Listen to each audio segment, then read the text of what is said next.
It's my pleasure to introduce our two speakers. So joining us first is Pete Ogden. Pete is our senior advisor and fellow at EPIC, at the Energy Policy Institute at University of Chicago. He's also a senior fellow at the Center for American Progress in Washington, D.C., where his work currently focuses on international and energy climate policy. From 2012 to 2013, Pete was Director for Climate Change and Environmental Policy at the White House National Security Council. Prior to that, he served on the White House Domestic Policy Council as the Senior Director for Energy and Climate Change, and then also at the State Department as Chief of Staff to the Special Envoy for Climate Change. Before joining the Obama administration in 2009, Pete was on the staff at the Center for American Progress. He currently also serves as an advisor to the Rhodium Group. So please join me in welcoming Pete. And so our special guest this afternoon, and Pete will be leading the conversation with, is Connie Hedegaard. Connie has 2 decades of experience in international and domestic policymaking. Most recently, she was the first European Commissioner for Climate Action, a position she held from 2010 to 2014, during which she led the negotiations toward the adoption of EU 2030 and the EU Climate and Energy Framework. As EU Commissioner, she was also responsible for the 2050 roadmap, for moving to a low-carbon economy, and represented the EU in the international climate negotiations. From 2007 to 2009, she served as the Danish Minister for Climate and Energy, hosting the 2009 UN Climate Change Conference in Copenhagen. She was also Minister for Environment from 2004 to 2007, and an elected member of the Danish Parliament from 1984 to 1990, and again from 2005 to 2009. So please join me in welcoming Commissioner Hedegaard. Thanks so much, Sam, and thank you so much for joining us today. Thank you, Pete. You know, we've heard a lot lately about Paris and what happened, but Sam mentioned an important part of your biography, which is that you were really at the center of the climate conference that was really, in many ways, the precursor or a pivotal moment on the way to Paris, which was what happened in Copenhagen in 2009. And you know, I thought just for the sake of our audience, I think we don't talk a lot anymore about what the experience of Copenhagen was like, what we learned. Right? Maybe to some extent you laugh, but on the other hand, do you think that in some ways, looking back post Paris, that you have that your views of that experience have changed, been informed, or not particularly? No, I'm laughing because obviously what we managed to do actually up to Copenhagen was to, for the first time, mobilize all governments and also at heads of states level to say this is not a topic that belongs only with environment ministers and climate responsible ministers. We need to get to the top of governments. They need to understand why we must address climate change. So that was good. But it's also clear that there was this huge expectation. And so many countries, that has been forgotten afterwards. It's as if it was only the Danes and maybe the Europeans who thought that a deal would be possible. But so many came to Copenhagen back in 2009 saying, now is the time. Now we must act. And then it turned out not enough countries had enough to bring to the table. Among them, your own country, I'm sorry to say, and China. And I think that is where the big difference to what we did over the years, 6 years from 2009 to Paris 2015, that was to take care that, okay, well in advance of Paris, all countries must show what am I really going to commit to, so that we would not end up at another international conference and then parties would talk and seemingly be ready, and then when they came there, they could not really give in. I mean, for many years we played this game, as I see it as a European, where the Americans said, for good reasons also with your political situation in Congress, we will not move as long as the Chinese are not moving their position. And on the other hand, the Chinese said, we're not going to move until the Americans have moved. So we had this, what I call the after you, sir game. And that sort of held everybody sort of in this sort of situation for a very long time. So I think that the real good new thing that happened was when 2 years ago, 3 years ago, the Obama administration really changed its priorities and said, now we want to do this. now have been in the White House. When John Podesta came into the White House, you could almost physically feel that now from the top, it was sort of set, we need to do this better. And the very big thing we had there, and maybe the last really big battle between Europe and US on this, the last battle so far, was in Durban, the climate conference back in 2011. Because I recall there where in Europe we said, okay, we must give it a new try. We must have a global framework around these things. We have global economies, global competition, global markets, global challenges. We must have a global framework around climate change. We must give it a new try 2 years after Copenhagen. And the Americans at that time said, yeah, the deadline should be 2017. 2017, we could not be sure, we could be rather sure that at least Obama would not be in office. So we wanted to have that deadline to be 2015.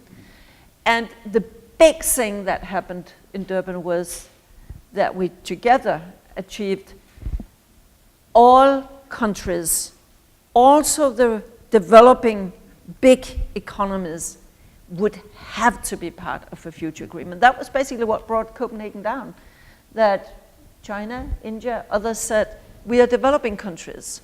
It's not for us. That was the old Kyoto setup, where we said in the 21st century, you, China, India, Brazil, South Africa, you also have to be part of it.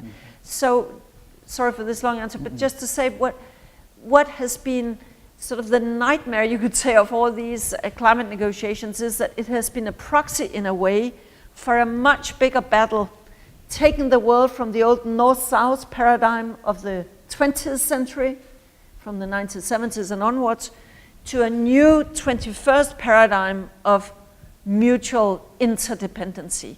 And that is what is reflected in the Paris Agreement. And that's why I think that it was a real step being taken. But whether it is more than that, that will obviously depend a lot on implementation. And it's not the time for anybody in the US to start threatening or speaking about renegotiating this thing. I just tell you, if you've been close to this process, I mean, it's almost ridiculously absurd just to hint that, oh, we could renegotiate it. I hope that will never be the case, but just to talk about it in that way is actually damaging for the reputation of the United States. To go back to a point you made that I think is quite accurate, about the need to have all of the major economies, developed and developing together as part of the agreement, that had been one of the, I think, going in conditions for the Obama administration. And we weren't able to completely get all the way there in Copenhagen. But then 5 years later, whether or not in Paris we got all the way there, or close to there, I love your thoughts on that. But what happened? I mean, what was it then that enabled, that interested China in stepping up, India stepping up, and were there things that we did to help as the U.S. and Europe? Were there things we did to help move that along, or is that something that had to happen internally, and we just sort of needed to wait for the stars to align and then seize that opportunity? Yeah. I think that two things happen. It means a lot when the American leadership says loud and clear, we're going to do this. That changes the dynamic. It simply does. And also when you actually start doing it, and of course the whole fracking thing and the energy situation in the US and all this, that has played a role. But I think that what matters most in that context is then that President Obama gave it high priority in the G2 talks, in the deliberations with China. Because that is one area where I would say Europe has had numerous meetings and conversations and what have we over the years with China, but that in itself could not make China sort of change. That required that the US came into this equation. I think that those G2 meetings and the very good relationship being built over the years between the Chinese team and the US team, that was quite instrumental.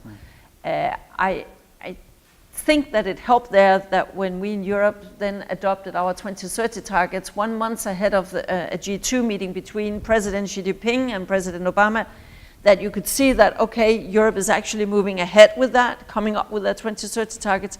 And then for the first time, we saw the two leaders coming out at their level saying, we're going to do this. China announced when they're going to peak, and you announced the targets for 2025. Then I also do think that it means something. I always thought that China is not going to subscribe to anything internationally until they are ready. Until they are ready also to take the markets. And that is also very much what happened between 2009 and 2015, that due to their domestic situation, the situation with pollution getting worse, I mean, they were forced also internally for domestic political reasons to address these kind of issues in a much more radical way. And they were starting to do it. And they saw, for instance, with solar, how they could develop a new sector and take the markets very fast. So it was not as dangerous to go out and announce what you're going to do.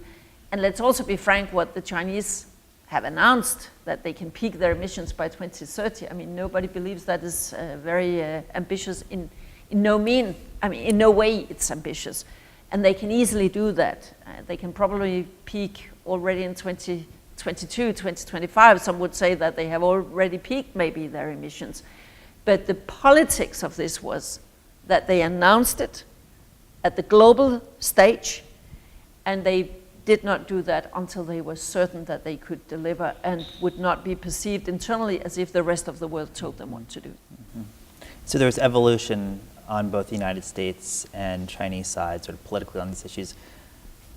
Plus with what happened with climate in the real physical world. I mean, more and more people started to realize that this is not a distant thing coming, it's actually here. And how about in Europe? I mean, what have you seen as the general development? I mean, we know that traditionally Europe has, it's not been as politically divisive an issue as it is here. But on the other hand, I think that's sometimes easy to say. But when you are the commissioner for the entire EU, and suddenly EU, it does not seem so monolithic, I imagine. What is your sense in general about in helping people here to better understand, how do Europeans think about these challenges? Obviously, they welcome the successes, but how does that issue play out, and how has it evolved since Copenhagen? I think that there is one important difference between, generally speaking, European citizens' view on climate change and American citizens. In Europe, it is typically, in most of the member states in Europe, most of the states, it's not as polarized. It's not an ideological question of whether there is climate change or not. Mm-hmm. There is sort of a more profound acceptance. Climate change is there. We have a responsibility as a rich region in the world to do something about it. So the political discussion will be more around what exactly to do. I mean, what would be the policy tools? Is it better to do this or that? Should we be this fast or that fast? What are our competitors on other continents? Are they doing their fair share? I mean, that kind of discussion. But there is not this profound discussion. I mean, if you have the 28 European heads of states and prime ministers at a European council discussing climate change, they would not sort of have, 12 saying climate change is a hoax, it doesn't exist. It simply would not. That's not the way the discussion is. Can I tell you one interesting thing? With one exception maybe, we have still Poland, close to 40 million people. It's a coal-based state. They have their own coal. They have, from the Cold War, the experience of being dependent on others when it comes to, Russia and the Soviet Union and so on and so forth. So to have their own homegrown coal, that's a strategic priority for them.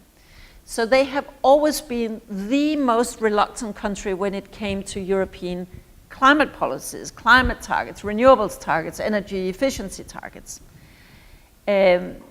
Until 2 years ago, the Prime Minister of Poland was Donald Tusk, who is now sort of the president of all the European heads of states at the European level. And 2 weeks ago, the Danish government, the Danish Prime Minister, took Donald Tusk to Greenland to see the melting of the ice cap with his own eyes, and a lot of scientists were there briefing him. And he was interviewed on TV, you know, and then he said, only a fool does not admit that he was mistaken if he were mistaken. I'm not a fool. I think it's fair to say that climate change is a reality. That was a big thing for him to say. But you know what happened while they filmed this? A huge chunk of ice just dropped down and it splashed all over. It was fascinating pictures. Yeah. But that was sort of the man from the only country in Europe where you would have had a leader who said climate change is not there. He said, I'm not a fool, I've been mistaken. Now he has also been replaced by a new Prime Minister who still says that there's not such a problem like climate change. But it's just to say that it's a rare thing in Europe. Normally there would be acceptance. It is happening, and people would, the citizens, if you ask them, 70, 80% would admit, with some differences in different countries, but they would say, of course, there is such a thing like climate change. And it's interesting. There is, if you poll too in the United States, it's not as the division in terms of whether or not you believe climate change is real or not real is not nearly as stark among the general population as it is among elected officials, where you get you have a much larger number of people who sort of deny the science of climate change. But it polls among the lists of concerns low. Yeah. So even those who want to, who are concerned about it, it falls after a whole slew of other things. And why do you think it is then? I mean, is that different in Europe? Do people, or what is it then that allows them to be politically motivated in a way that the Americans aren't? Even when you have the majority, you have sort of on paper the numbers. No, I've sometimes been discussing this with Todd Stern, who would sometimes say, yeah, but it's difficult because the Americans do not like taxes, or they do not like this and that. And I just say, okay, the Europeans do not exactly love taxes. And if you poll like that, what is most important? That you have a job, that your country is exiting the economic crisis, blah, blah, blah, blah, blah. Of course, climate would, during a historic economic crisis, it would come quite long down the list. Of course it would. But there I just think that there is this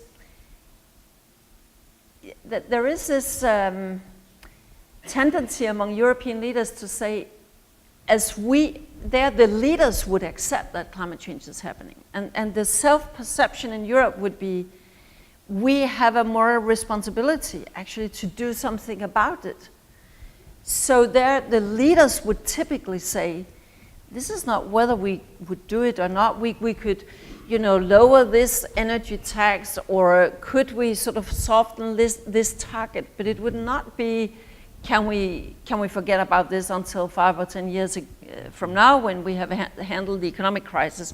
What we did in the European Commission then was also to say, the thing is, how do you make climate and the green transition, low carbon transition, and jobs and sound economics and growth go hand in hand? That is what we have to do.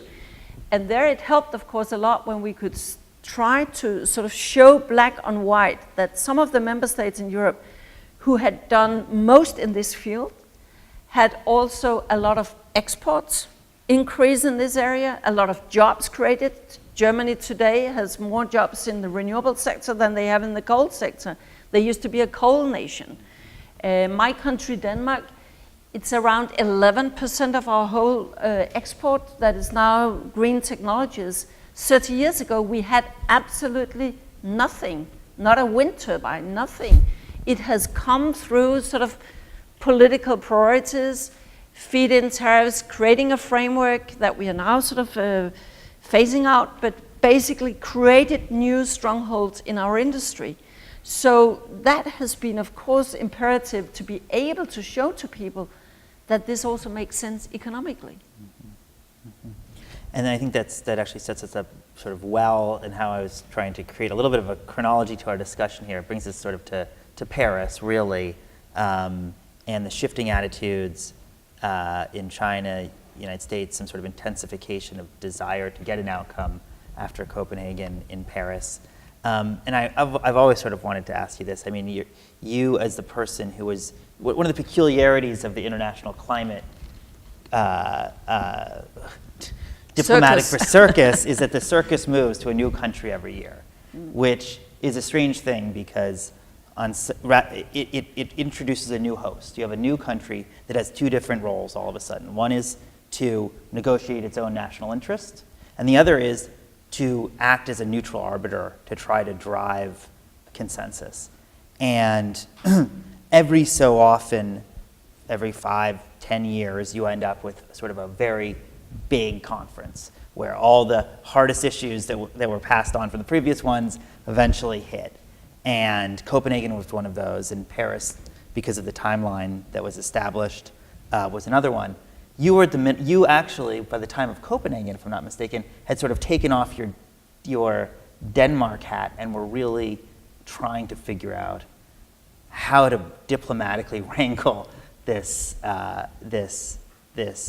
collection of countries into an outcome.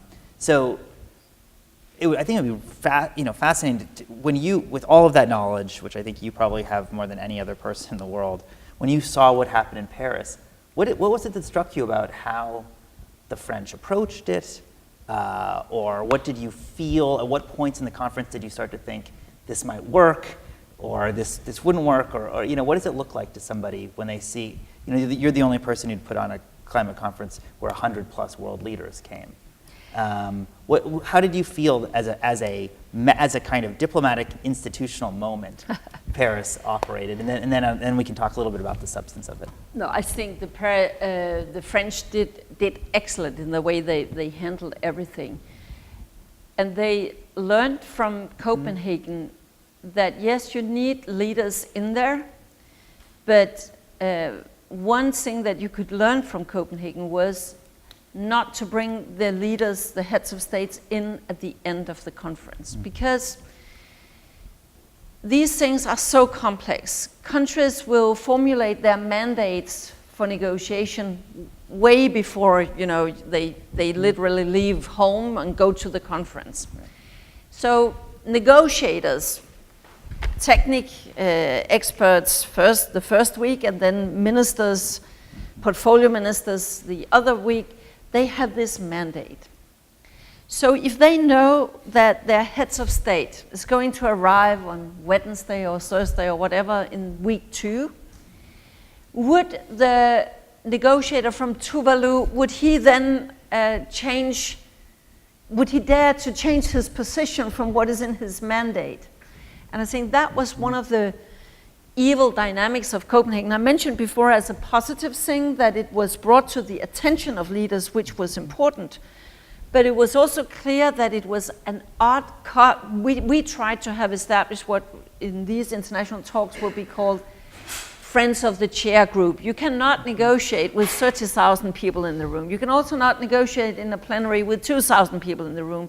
You need to have a room more like this size, with 100 people in the room. So it was sort of odd that it was not possible to get a green light from big countries to establish such a Friends of the Chair group. And that is due to many things, but one of the things would be that the Chinese delegation internally was in disorder. They had 2 different lines. Normally we might not think that that would be possible, but it was very clear they had their own sort of discussions internally. And who should then take the lead when their prime minister would be arriving very soon? And that created a very, very bad dynamic. So the good advice to the French, of course, was find a way still to make heads of states interested in this conference, but don't ask them to come in very late, because that takes the air out of the negotiations somehow. And also it's clear that there are cultural differences. So whereas Obama and Merkel, they would love to go into a room and start to get their hands into some text or whatever, that is not how you negotiate as an Indian prime minister or a Chinese prime minister.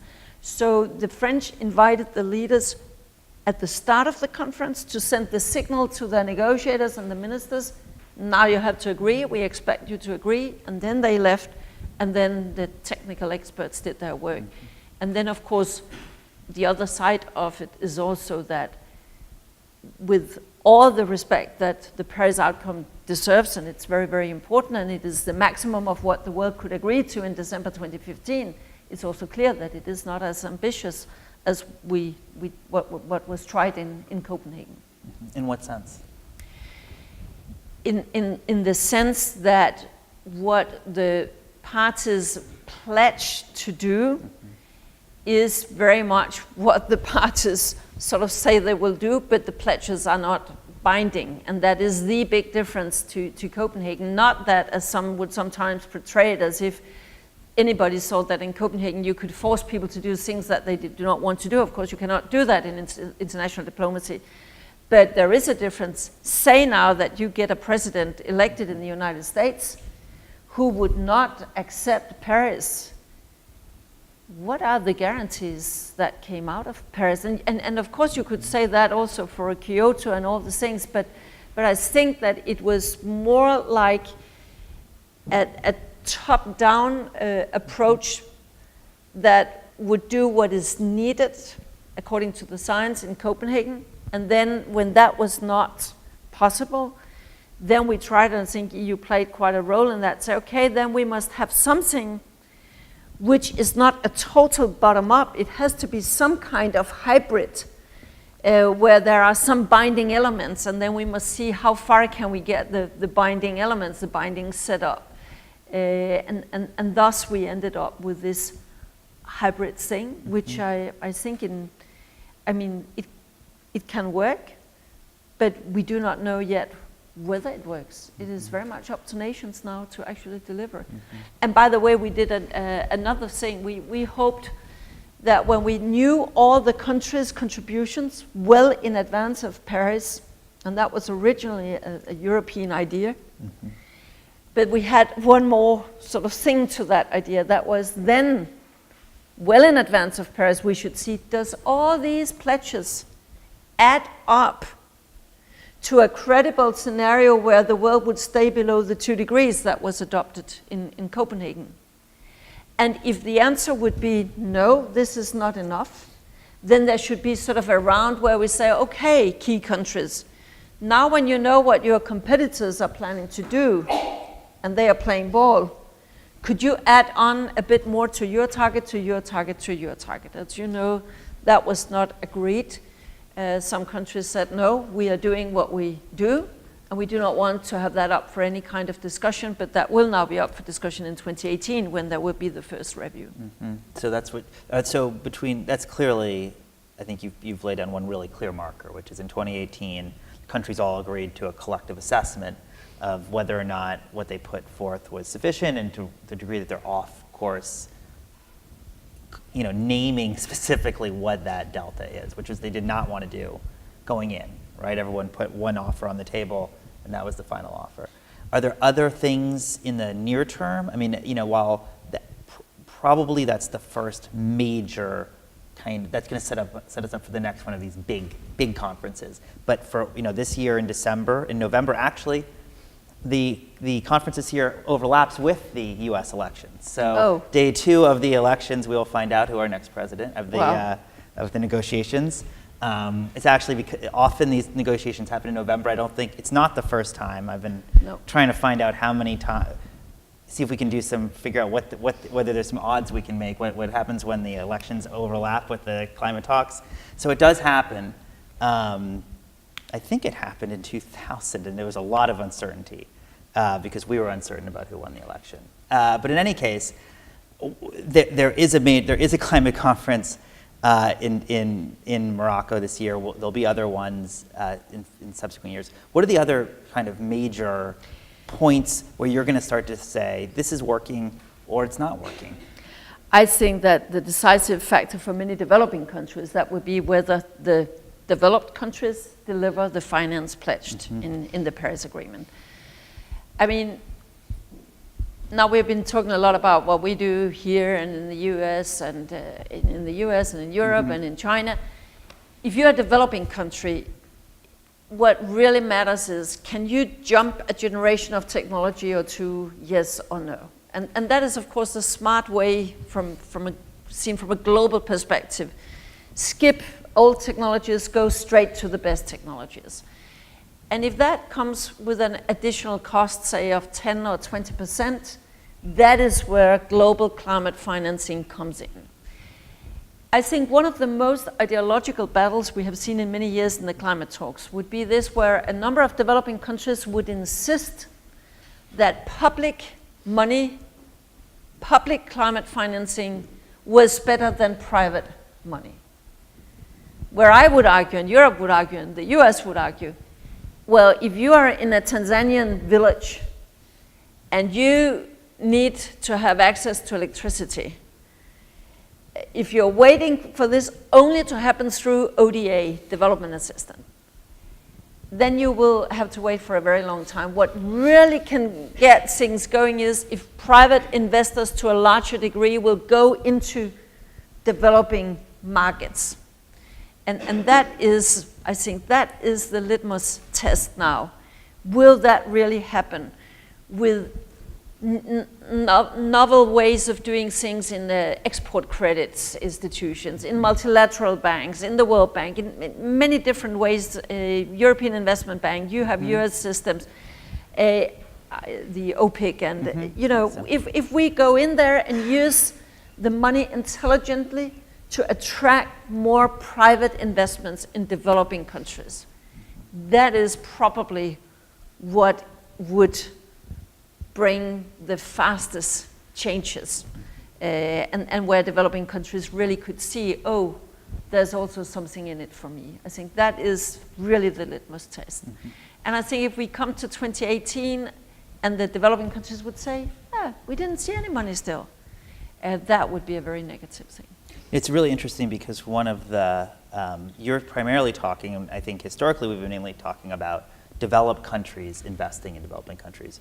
But you know, countries like China are becoming increasingly large part of overseas development assistance. Already the Chinese policy banks, their Export-Import Bank and their Chinese Development Bank, provide more development finance than the World Bank and all of the regional MDBs combined. And now they're about to launch the AIB and the New Development Bank, the BRICS Bank, and their Silk Road Fund.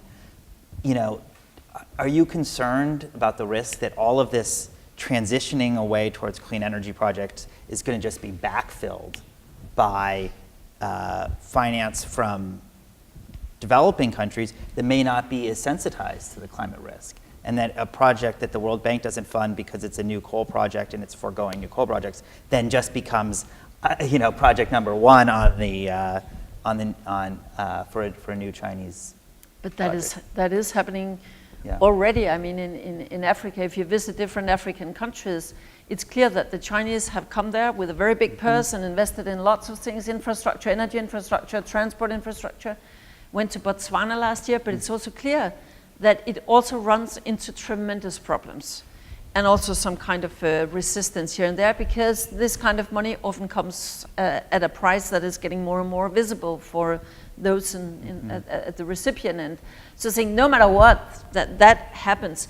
But I think that should more sort of tell us in sort of the Old West that this is not the time to sort of try to signal that we might not stand by our words or our agreement from Paris, because I think what basically is at stake here, that's a much bigger geostrategic play. I always said if the Chinese are wise, they just have to pour in this tiny money, and developing countries would say, wow, now China is moving, where are the rich countries who really created the problems in the first place?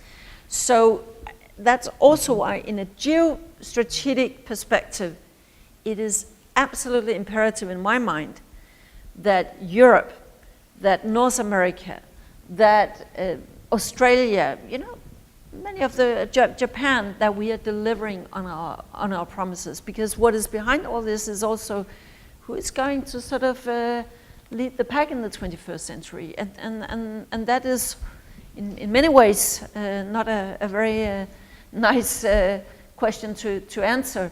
But I just think here that we will be judged by a lot of developing countries whether we are actually accountable. Mm-hmm. Can you count on us delivering what we have pledged? That's great. Thank you. We don't have a lot more time, unfortunately, but I'd love to be able to take a couple of questions from the audience. Would that be okay? Anyone have any questions? Liz? Oh, hold on. She's going to speak to the utility of setting a target that's separate from the pledges, to say that we have a goal of 1.5 degrees when the pledges are not capable of getting you to 1.5 degrees. Mm-hmm. There must be some political rationale that people judge as more productive than counterproductive, but I would just be interested to hear your comments on that. Yeah, I of course understand who wanted that and why they wanted it, the low-lying island states and things like that. My personal view always was that, how credible is it if I to the Danish citizens said, yeah, we are not by any means close to staying on track to deliver to stay below the 2 degrees, and now at least we can agree that we are trying to sort of go for 1.5 degrees. How credible is that? But I think to some of the most exposed vulnerable states, it meant a lot, and in that sense, you could say also to be in line with science, because it was always debated whether the 2 degrees, is that really what science told us, or was that a more political target pick for the Copenhagen conference? So I understand the politics of that, but I just think that it won't move the mindset a lot unless you make a really credible effort showing that at least we are now trying to get close to a credible 2 degrees scenario, and then maybe through technology and things like that, then we can also take it one step further. But if that was the only thing we could have agreed in Paris, it would not have had a lot of credibility in my mind. Any other questions? Yes, sir. Going back to Poland, what are other countries doing to help them transition away from coal? We have a similar situation here. Yeah. Yes. What we're doing is through the common European budget, where the poorer countries and the former Eastern Bloc countries are relatively poorer, they will get a lot of money out of the common EU budget in infrastructure help, in many different areas.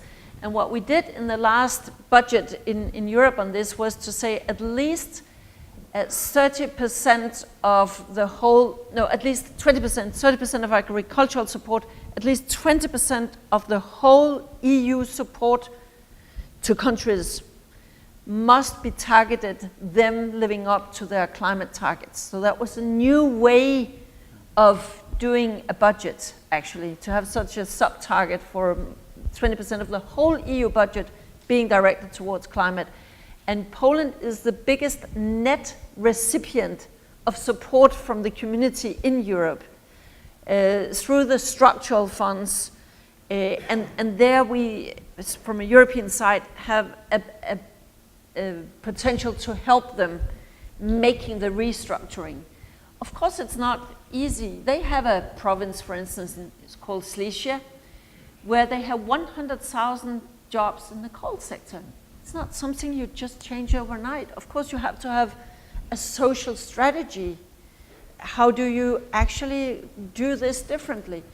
But that is, of course, why we also, in the midst of a severe economic crisis in Europe, managed to get the 2030 targets adopted by all heads of states in October 2014.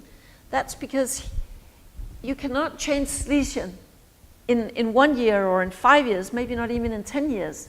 But if you already now know where you have to be by 2030, then you can try and sort of shape the policies around this by directives, efficiency standards, agricultural policies, building policies, but also support policies. And the final thing, what we are doing is also to invest heavily in getting the energy infrastructure right in Europe. That has been a profound challenge, that you have this continent of sovereign states who would have this notion that what characterizes a sovereign state is that you have your own sovereign energy policy. And then we had a new treaty for the European cooperation called the Lisbon Treaty back in 2010, and that said for the first time energy should be a Europeanized issue, because we need a Europeanized approach so that when Germany thinks its energy policy, it should not stop energy planning at its borders. We must sort of think about, okay, if Poland has so and so much coal and coal-fired plants like this, but then they have to move in onto this, maybe they should work with their southern neighbor in Czech Republic and their western neighbors in Germany. You know, there must be a plan for how to get the interconnectors, the energy grids, the energy system much more integrated. And loads of money, more than 60 billion euros, it's 70 billion US dollars, are now being poured into getting the European energy structure right, so that we can accommodate increasing amounts of renewables, but also get it out in a cost-efficient manner and take care that energy planning is not stopping at national borders. Thanks. Yes, take one more here, please. Yes, how do you see the role of technologies such as carbon capture and sequestration in achieving these goals? I'm right now working for the Norwegian Prime Minister. You know, Norway, they have coal, they have oil and gas. It's a petroleum nation, and it's a fantastically rich country due to gas and oil. But they can see, wow, what is the future for us? We have to change.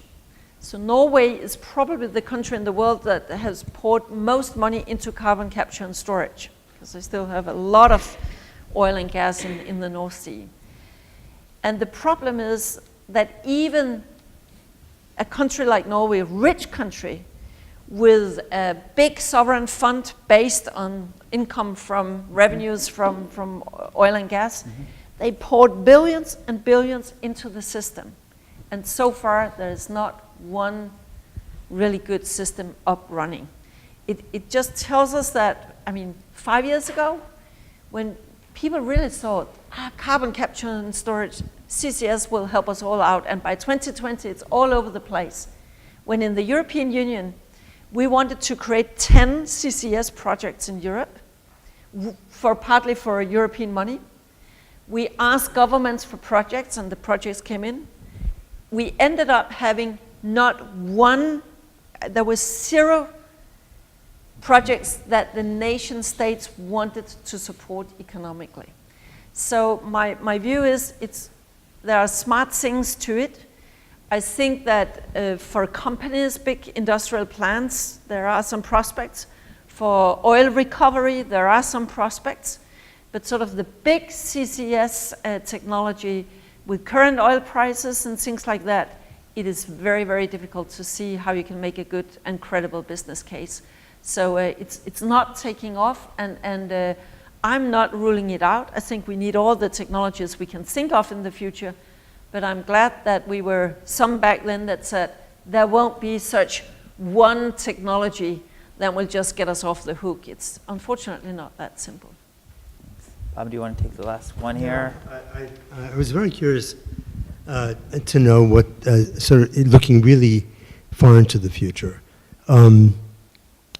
So I think most folks who worry about climate change understand that ultimately we will have to completely decarbonize our energy markets. And which means that all these band-aids that we have right now like relying on cheap gas, for example, replacing coal with gas, for example, are not going to be enough. So do you think that Europeans are convinced that going to renewables while at the same time getting rid of nuclear will actually get you there?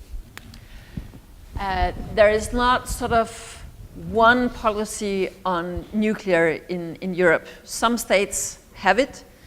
Some states have earlier said we won't have it, but have started now. Finland, the Netherlands, Britain is now starting again. It's turning out to be extremely expensive, but they're doing it with a new plant. So it's a very diverse picture. My personal view is, although I come from Denmark, where it was ruled out back in the 1980s, we should not have nuclear, and we sort of chose the wind and the renewables trajectory instead. But I think that globally, you need all the ingredients, and you also need nuclear. To see how they would do it in India or in China, go low carbon without that component, I simply cannot see how that would be. So we need all of it. But basically, I think that in Europe, also with the prices coming down now on renewables, and with the investments in the grids, there is a belief that it is possible. And I also think, and we have not touched upon this, so maybe just here and finally, that sometimes you can feel that, are we moving anywhere? Then you have a deal there and blah blah blah. But so many things going in the wrong way. On the other hand, I really think there is a chance that now we are in the midst of a transition. But when you are exactly there, it's not always easy to see that that's where you are. I think that there is a bigger awareness of, with a growing world population, growing growth needs, to become much more resource efficient, energy efficient, recycle, reuse, minimize waste. That makes sense not only for climate, for a lot of other very good reasons. So I think that there is sort of a movement where, for instance, the big industries and the investors, they start to understand this is not going away. This is not just another fashion or trend, and then 5 years from now it's all over. I think there is a growing understanding we really need to have a growth model where we can get more output out of less input.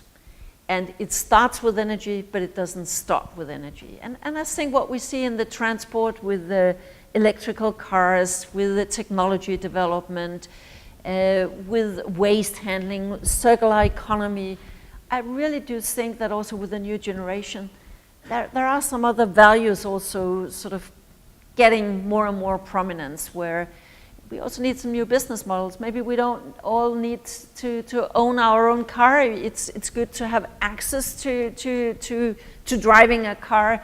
If that is the case, then we do not need to produce as much material stuff. But then on an ending note, there we would still need a lot of good input from the academic community, because how do we really get the growth and the jobs out of that in a way that can employ people in a meaningful way?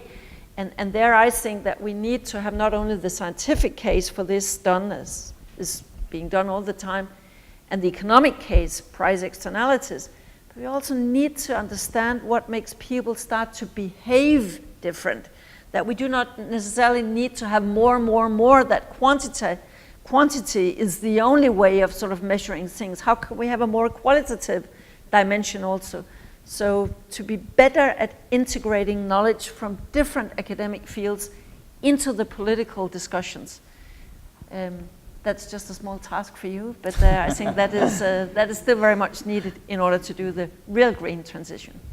Thank you. Thanks, first of all, for all of your leadership on this issue over the years. So and much. Thank you also for coming here today to share some Thanks, of the Pete. insights you've had. And Very nice, we Pete. really appreciate having you. So please Thanks join a me lot. in thanking